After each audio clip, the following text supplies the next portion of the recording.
Cutter's Degrassi Unpopular Opinions. Hey there, hello there, it's Jeff Cutter. I welcome you to another sports catastrophe.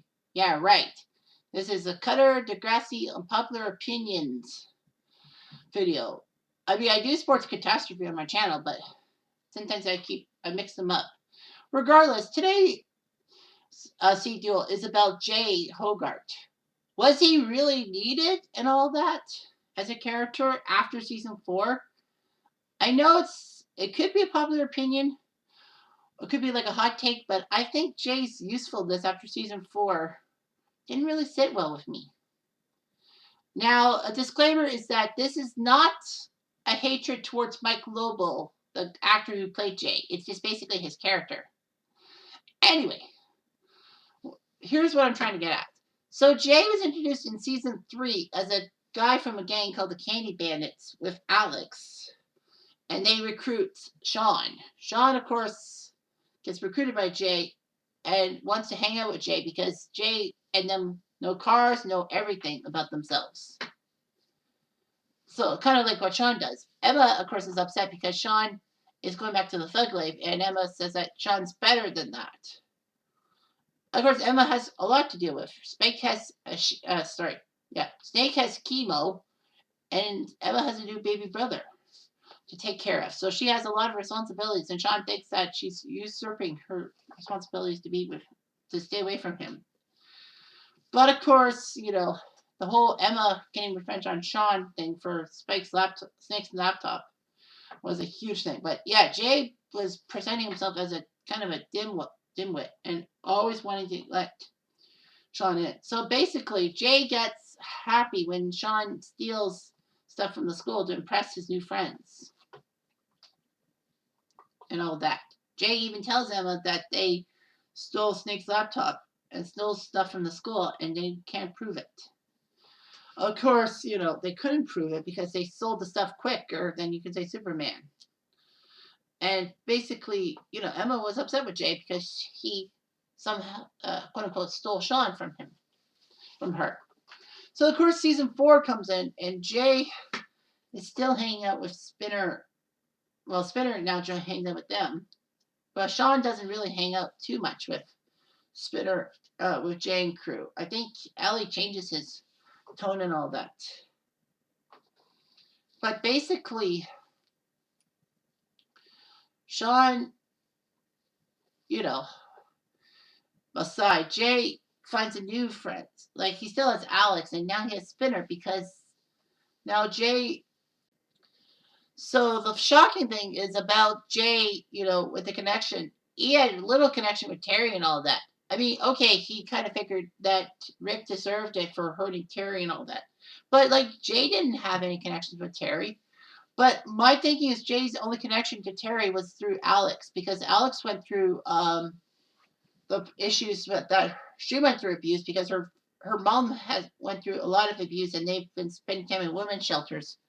And, Alex having to deal with her mother's injuries and require her to sleep and all that shit. So I think in a way Jay was trying to have a hard on for Alex and said that, Alex is upset over this, so I should help solve the situation. Especially with the fact that Alex doesn't get her answers from Raditch. So Jay, Alex, Spitter, and Jimmy, for that matter, basically try to make Rick's life a living hell.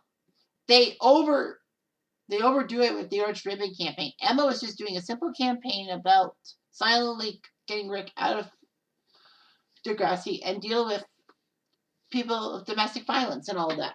And of course, this is a silent way of trying to prove herself to be in Paige's clique because, she lost Manny and Liberty's friends. And also to stick it to Raditch, who basically called her causes stupid, which you should never do because Emma always wins out in the end. So the fact of the matter with Dan Raditch is that, that wasn't good. Anyhow, so Jay and them were upset that Emma protected Rick. But I think Emma only did it because she knew that the cause was taken out of context, and she was only doing it for domestic violence and not to beat up on Rick, although it could be construed as such. Like, Emma did the right thing in my mind, but basically, it still led to Jay, Spitter, Alex, and Jimmy bothering Rick, especially with the put him in the dumpster. I always thought Jay was with Spinner when Rick was put in the dumpster, but it was Jimmy. I didn't think Jimmy was that evil, but I guess I was wrong. Regardless, so Jay, of course, is upset over the fact his car got circled and X'd by Rick, and Alex said it was Rick. Obviously, I think that Alex didn't really have like much to go on. She was just blaming Rick for everything because that would be the perfect way to get rid of Rick and all that.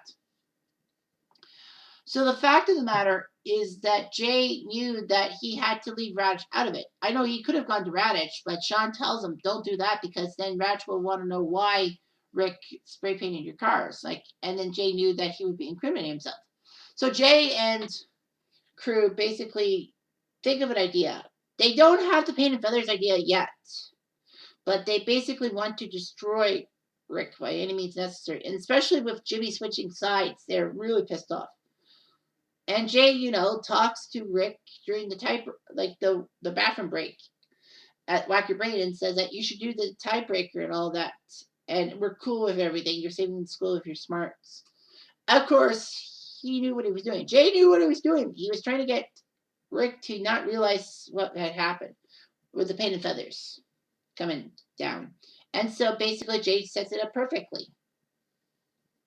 And Jay is there to help Spitter wreck his guilt because Spitter somehow, in some stupid way, told Jimmy about the paint and feathers prank. Why would Spitter do such a thing like that? I guess Spitter thought that it was funny and no big deal and didn't feel there was any repercussions. But Jay knew that he had to get Spitter out of trouble. That Jimmy, that Rick would not find out about it.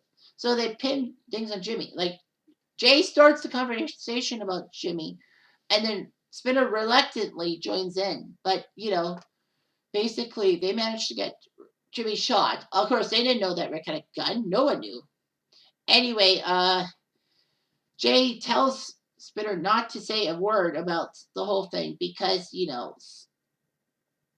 tells Spinner because of their involvement, and tells Spinner that dead or not, Jimmy will not be your best friend anymore. So basically, Jay is pushing things on Spinner not to say a word about what they had done in the bathroom. And of course, he tells Alex on the Monday after that says that be careful who you talk to or what you talk about. Don't incriminate me and all that. And of course, Jay goes to Wasaga, has to deal with Sean's family drama and all that, and is upset that Sean's gone. And then Jay decides to get with Emma in her zombie Emma phase. And with the sexual favors and all that, gives Emma gonorrhea. It's assumed. He gives Amy and Alex gonorrhea too. So basically, he's an evil, evil man with an evil, evil wiener. So anyway, he gives 3 girls gonorrhea, as it appears to be. Of course, the school overreacted to Emma possibly having gonorrhea and all that. Like, it's not transmissible. But anyhow, Jay said he wanted to be with Emma because she was pure. And Emma says, I don't feel pure right now. And everyone was upset why Emma wanted to be with Jay in the first place because Jay was a bottom feeder. And, that was actually the weirdest thing, that Jay with Emma actually got Emma to snap out of her zombie Emma face and basically admit her faults and such. I don't know how she made it off screen and all that. But regardless, yeah, so Jay in season 4 is there. And then Spitter tells on him and Jay about the whole paint and feathers thing and making Rick believe that Jimmy was behind this. Of course, Spitter gets shunned at school. Jay doesn't get anything. Jay basically tells Spitter, I told you would crack. Jimmy deserved to know the truth. Yeah, well, how does it feel to be unpopular like I am? And so basically they get drunk together. Spitter gets in trouble at Jimmy's party and all that. And, Spitter rats Jay out like he should. And Jay deserved it. Jay basically put the pressure on Alex and Spitter to keep quiet. And Spitter realized that Jay was a terrible person. Although he and Jay decide to torched the school for expelling them over the Rick Murray situation. However, Jay, for some strange reason, decides to tell Spinner that if you want your friends back, this is not the way to do it. And, he's the voice of reason. Why? That's kind of weird. I'm like, what? So anyway, Jay is basically done for in season 4. And then season 5, he comes popping in, talking about Spinner. And, nosing Spinner changing his tone about his being with Darcy in the friendship club. And he's like, why are you doing this? And all that. And so basically, Jay tries to ruin things for Darcy and Spinner together. I think Jay was upset that, and Spinner lashes out at Jay, saying that I should never have listened to you for anything. This is all your fucking fault. And so basically, Jay and Spinner breaks off of Jay as a friend, realizing that Jay was just scum, and Jay had no remorse for what he did to Jimmy or Rick, for that matter. Now, a lot of people say Spinner didn't really have remorse for what he did to Rick. Well, I mean, Rick had a gun and all that, so in the end, Rick was the monster. But what if Rick didn't have a gun? Then Spinner probably felt remorse. But the fact of the matter is that Jay was a dick. And then, Jay tries his best to try to get to Alex again. But Alex has feelings for Paige. That's kind of an awkward relationship. And then, he gets back together with Spinner as friends and all that. Heck, they even go on a road trip to try to retrieve Manny's audition tape, which is accidentally a sex thing. And Jay manages to get Manny back to Smithdale. So Jay does the right thing. And then, Jay and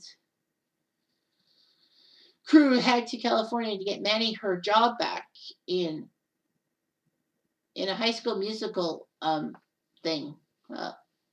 So Jay was kind of strange and all that. The weird thing about Jay is that he managed to course a school bus,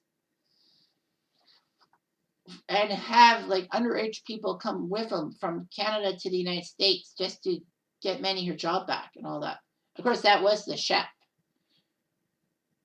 Although I gotta say that, Shep was there for half a season, and season 8 was just the winter break.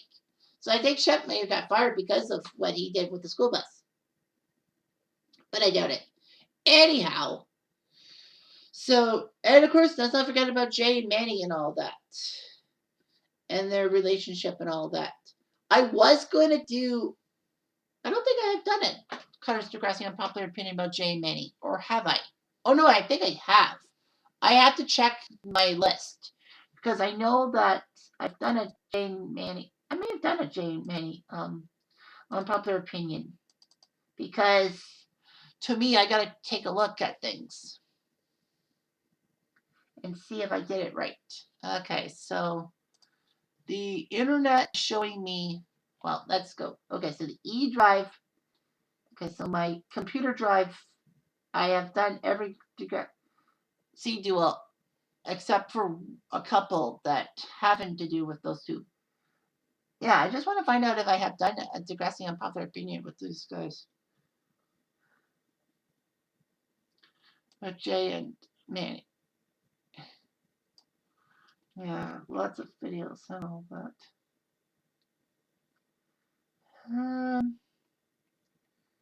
Yeah, Jay and Manny season 7. Yes, I did an unpopular opinion on that. So, yeah, I did an unpopular opinion about that in the playlist. And also, it's like, why was Jay with Manny? I think Manny only used Jay as a pawn to try to get her parents to get off her back and all that. But they find out, but Manny and Jay actually do fall in love with each other. And I feel like Jay and Manny were a couple in season 9 after Spinner and Emma decide to renew their vows and all that. And Jay officiates it. He looks pretty damn good, I must say. But the fact of the matter is, this is the opinion. Was Jay necessary after season 4? In a way, he was a terrible person who was just there to cause trouble. And let's not forget season 5, he also popped up in JT's storyline, pregnancy storyline, because he told JT to sell the prescription medication and all that because he knows people who would sell their mothers for that stuff. So like Jay was basically putting JT into a drug land. And I don't know how Jay got out of trouble and all that. I don't think Jay really got in trouble for his trespasses or transgressions, I should say, but he should have. But was he necessary? I say yes and no. No, because he was a troublemaker who caused a lot of friction with Spinner post Rick Murray situation. He just wanted to be with Alex, had a hard on for Alex, and would do anything to help her. He wasn't thinking about Alex's feelings. He got JT into the drug dealing business. He basically was Manny's pawn to try to get off on her parents, and he caused friction with taking a school bus and minors across the border from Canada to the United States to California. Although that happens, I think that yes, he was warranted because it helped the Spinner storyline, redemption storyline, season 5. Because Spinner knew that he had to get rid of Jay because Jay was holding him back and was ruining his chances for redemption. So by him not affiliating himself with Jay and basically trying to get his friends back, Marco and them find out that he's away from the one poison pill, and that is Jay Hogarth. I feel in a sense that Spinner, once he got rid of Jay, he was happy. He got in everyone's way, and everyone was willing to accept him because they believed him more. That he got rid of the one person who wasn't really helping him, and that was Jay. Although they got back together as friends in season 6. And let's not forget that Jay also was a key of the whole Sean, Emma, Peter love triangle. Because remember, Jay was the one who convinced Sean, after Sean got expelled, thanks to Peter's quick wit, to have a street race for Emma and all that. Jay is accompanying Sean. No, Jay is in a trailing car with the match between Peter and Sean. Sean, of course, hits a pedestrian and all that. Checks up on him, and Jay tells Sean he has to flee because Peter's a minor. They won't hurt him, but with Sean, he'll be serving hard time. So he convinces Sean to flee. It was a hit and run. Why did Jay get no punishment for the fact that he told Sean to hit the bricks, to do a hit and run? Are you nuts, Jay? Are you nuts? You can go to prison yourself if you're not a 30-year-old man. Anyway, so Jay, of course, manages to get Manny to tell Emma about the fact that Peter was the scumbag and Sean is suffering in jail and all that. I mean, Jay was the one who told Sean to do a hit and run, to flee the scene. Why the fuck didn't he get trouble? But they convinced Emma that Sean was the good guy and Peter was the evil one and all that. And of course, the Jay and Manny relationship, season 7. Blech. I think it opened up some things. It basically, Jay was there to push the narrative that, Pema was bad, like the Peter and Emma thing, because people in season 5 really hated that relationship. Why would Emma want to be with Peter in the first fucking place? I guess because she felt like she wanted to be loved by a boy. And the simple fact is, and again, I always say this, is that Emma's need for a friend and a friend group and a boyfriend were Rick-centric because, Emma had no friends and she didn't have a boyfriend when she got hurt, when she almost got shot by Rick. So she thought that if she had a boyfriend and or friends, a friend group, basically she would be safe and she would not have to deal with a psycho like Rick. But it's not completely 100% accurate. But anyhow, so yeah, I think Jay, in a sense, was just there to be the voice of reason and try to destroy Pema. I mean, Jay tells Sean about the fact that he hooked up with Emma at the ravine a couple years ago, and Emma said, "I was messed up. I didn't know what to do. Of course I messed up." And Sean was upset, especially with Emma, but with Jay also. And Jay tries to talk some sense into Sean, saying that it was just a one-off and all that. She got better. But Sean basically realizes that he should take Emma's grain of salt. And Emma says, "I'm not perfect, Sean. I'm not that same girl you think I am." I think in a sense she's just telling Sean that she's not she can't be the old Emma again because the old Emma was kind of well hated by a lot of people. Although people hated the Emma, the glow up Emma, which I will talk about in a future CDUO. So yeah. So the purpose is like, did Jay serve a purpose? I think so, and to help Manny realize her potential and all that. That Jay was probably her stage manager, if you will. But yeah, and thinks that Manny and tells Manny that you have some great people. Okay, cool. Yeah, for how bad Jay is as a character. I mean, he did fit some narrative, but not completely in my mind. Anyway, I'm Jeff Diamond. Thanks for watching.